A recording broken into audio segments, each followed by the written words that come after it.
Mercredi soir, l'Olympique de Marseille s'est déplacé sur la pelouse du Sporting Portugal dans le cadre de la 4e journée de la phase de poule de la Ligue des Champions.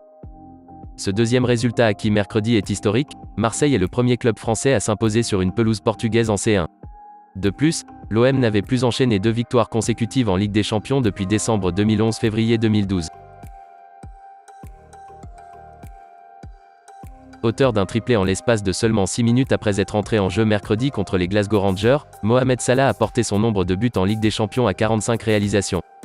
Avec ce total, l'ailier de Liverpool entre un peu plus dans l'histoire car il devient le meilleur buteur africain de l'histoire de la Ligue des Champions. Le Stade de Reims a annoncé jeudi le départ d'Oscar Garcia, dont le contrat courait jusqu'en juin 2024. Le technicien espagnol de 49 ans avait pris les rênes du club champenois en juin 2021.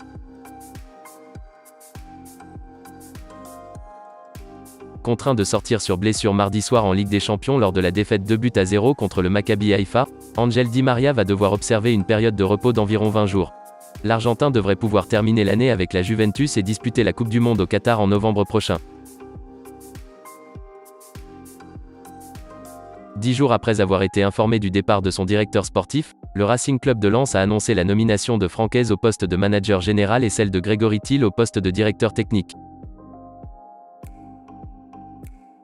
Sonné du nul concédé au Camp Nou hier soir, l'entraîneur du Barça, Xavi, a acté une décision importante sur son défenseur Gérard Piqué.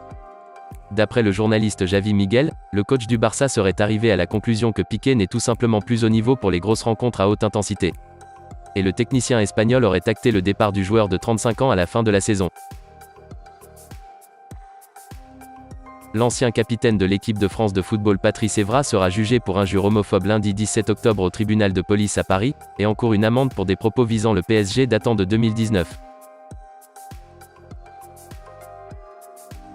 D'après des révélations de Mediapart, le PSG aurait chargé une agence de communication de mener des campagnes hostiles contre certaines de ses cibles mais aussi certains de ses joueurs dont Kylian Mbappé en 2019.